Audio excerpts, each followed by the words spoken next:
कुंडली का तीसरा भाव जीवन के प्रारंभ को दिखाता है, उसी प्रकार कुंडली का अष्टम भाव मृत्यु का भाव होता है।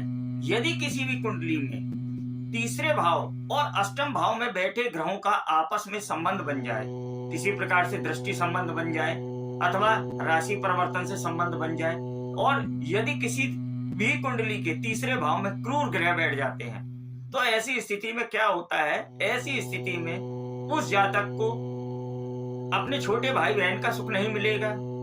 ऐसे जातकों को अपने जीवन में आर्थिक, मानसिक और शारीरिक सुखों को प्राप्त करने में बहुत ही कठिनाई का सामना करना पड़ता है।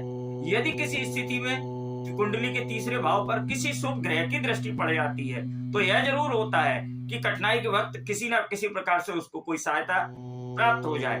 लेकिन यदि उस पर शुभ ग्रह की दृष्टि नहीं होती है, तो जातक का जीवन बहुत ही संघर्षपूर्ण हो जाता है। क्या करना चाहिए?